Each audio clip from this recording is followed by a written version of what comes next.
Hello viewers, हम देख रहे हैं कक्षा 10वीं गणित की प्रश्नावली 2.1। तो इसमें प्रश्न नंबर जो पहला है और इस प्रश्नावली में यह एक ही प्रश्न है, बहुत ही आसान है। तो इसको हम हल करेंगे और इसके बाद प्रश्नावली 2.2 के इम्पोर्टेंट क्वेश्चन हम तैयार करेंगे। इसके पहले हमने प्रश्नावली एक जो अध्याय पूरा एक है उसके जो 8 वेरी इंपॉर्टेंट क्वेश्चन कर लिए हैं। यदि आपने नहीं देखे तो देख लीजिए, जिससे कि आपकी गणित की संपूर्ण तैयारी हो जाए। इसके साथ ही यदि आपको वैकल्पिक प्रश्नों की भी तैयारी करनी है तो आप कमेंट करके बता सकते हो। तो प्रश्नावली 2.1 में प्रश्न दे रखा है, किसी बहुपद px के लिए y बराबर px का ग्राफ नीचे आकृति 2.10 में दिया है। प्रत्येक स्थिति में px के शून्यकों की संख्या ज्ञात कीजिए। तो हमें px मतलब x अक्ष पे शून्यकों की संख्या ज्ञात करनी है।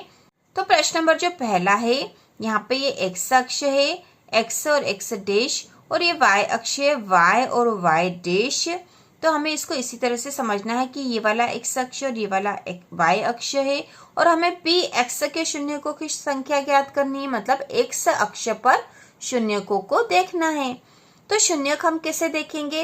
तो जब भी ये जो ग्राफ है, ठीक है, जैसे ये ग्राफ है इस चित्र में यहाँ पर ये ग्राफ है, तो जब भी ये ग्राफ है यहाँ पे y अक्ष पे ही है, तो जब भी ये ग्राफ x अक्ष को प्रतिच्छेद करेगा, ये ऐसे टकराएगा, तो हम उसको शून्यक गिनेंगे। तो इसको उदाहरण से जब हम इसको हल करेंगे आपको आसानी से समझ में आ जाएगा। तो सबसे पहला जो चित्र है, यहाँ पे जो ग्राफ है यह केवल इतनी ही दूरी पे है, ठीक है। ये y अक्ष पे नहीं आ रहा, y अक्ष तो ये है, ये केवल x अक्ष पे है और y अक्ष पे नहीं है। तो हम यहाँ पर कोई भी शून्यक नहीं गिनेंगे। तो यहाँ पे जो पहला वाला चित्र है इसमें शून्यकों की संख्या हो जाएगी, तो यहाँ पे जो शून्यकों की संख्या होगी वो होगी 0। और इसको हम इस प्रकार से लिखेंगे, पहले का आंसर इस तरह से लिखेंगे, px के शून्यकों की संख्या बराबर 0, ठीक है। px के शून्यकों की संख्या बराबर 0, क्योंकि यहाँ पहले वाले चित्र में कोई सा भी ग्राफ या कुछ भी x अक्ष से नहीं टकरा रहा है, तो यहाँ पे शून्यकों की संख्या हो जाएगी 0। इसके बाद जो दूसरा वाला चित्र है, तो इसमें ये वाला x अक्ष है जो हमने देखा ही था, समझ लिया है। ये x अक्ष है, ये y अक्ष है। तो y अक्ष पे देखो ग्राफ यहाँ से आ रहा है और ये तो y अक्ष था, तो y अक्ष से टकराया और फिर यहाँ से होकर ऊपर गया, तो ये x अक्ष से यहाँ ऊपर गया। तो इस x अक्ष पे कितनी बार आया है ग्राफ, या कितनी बार प्रतिच्छेद करा है? यहाँ पे एक ही बार करा है। तो इसके शून्यक हो जाएंगे x 1, ठीक है। x के शून्यक हो जाएंगे 1। दूसरे के आंसर में हम लिखेंगे px के शून्यकों की संख्या बराबर 1, क्योंकि ये ग्राफ x अक्ष पर एक ही बार टकराया है, इसलिए px के शून्यकों की संख्या बराबर 1। इसके बाद जो तीसरा क्वेश्चन है, वहां पे भी ये x अक्ष है और ये y अक्ष है, ठीक है। हमें तो x अक्ष पे कितनी बार ग्राफ टकराया है या प्रतिच्छेद करा है वो देखना है। तो ये ग्राफ यहाँ से आया इस तरह से और यहाँ चला गया।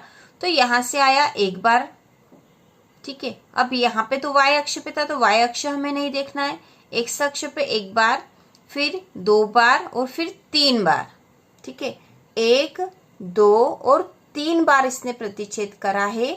तो यहाँ पे तीसरे वाले के आंसर में आ जाएगा px के शून्यकों की संख्या बराबर 3, ठीक है। यहाँ इसका आंसर आएगा 3, px के शून्यकों की संख्या 3।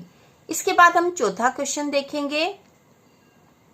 तो चौथे में भी ये x अक्ष है, ये y अक्ष है और हमें x के शून्यकों की संख्या, px के शून्यकों की संख्या देखनी है। तो देखो ये ग्राफ यहाँ पर है और ये यहाँ से ऐसे चला गया है, तो एक बार तो यहाँ टकरा गया है और एक बार यहाँ, ठीक है। 2 बार हो गया, 2 बार इसको प्रतिच्छेद कर लिया इसने, एक बार यहाँ से एक बार यहाँ से। तो यहाँ पे 2 बार हुआ है, तो हम यहाँ आंसर में लिखेंगे px के शून्यकों की संख्या बराबर 2, इसमें आ जाएगी 2। इसके बाद अगला जो पांचवा क्वेश्चन है, उसमें ये x अक्ष और ये y अक्ष है। तो x अक्ष पे हमें देखना है, ये ग्राफ यहाँ से गया इस प्रकार से इस तरह से आया है। तो एक बार यहाँ इसने इसको प्रतिच्छेद करा, 2 बार, फिर 3 बार और 4 बार। ठीक है, 1 2 3 और 4 बार प्रतिच्छेद करा और हमें एक्स अक्ष पे ही देखना था। एक्स अक्ष पे 4 बार प्रतिच्छेद हुआ है, तो हम इसके आंसर में लिखेंगे पी एक्स के शून्यकों की संख्या बराबर 4।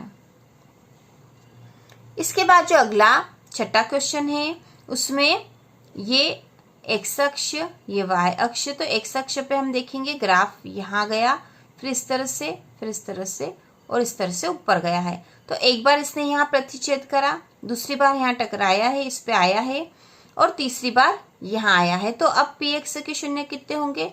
ये 1, ये 2 और ये 3। यदि इस पे आकर टिका भी है तो हम इसको गिनेंगे, तो 1 2 और 3।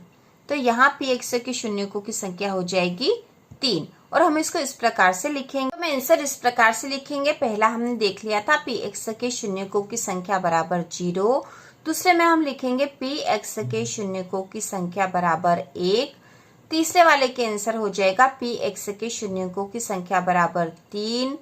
चौथे में पी एक्स के शून्यकों की संख्या बराबर 2 और पांचवे का आंसर हो जाएगा पी एक्स के शून्यकों की संख्या बराबर 4 और छठे का आंसर है पी एक्स के शून्यकों की संख्या बराबर 3। और ये किस प्रकार से आई हमने चित्र में अच्छे से देख लिया है। तो प्रश्नावली 2.1 का प्रश्न नंबर पहला और प्रश्नावली 2.1 में एक ही प्रश्न है, बहुत ही आसान तरीके से यह हो जाता है। तो इस प्रकार से हमने हल कर लिया है। इसी प्रकार के और वीडियो देखने के लिए चैनल को सब्सक्राइब कीजिए, जिससे कि आप कक्षा 10वीं गणित की संपूर्ण तैयारी कर सको और इम्पोर्टेंट क्वेश्चन बहुत आसानी से हल कर सको।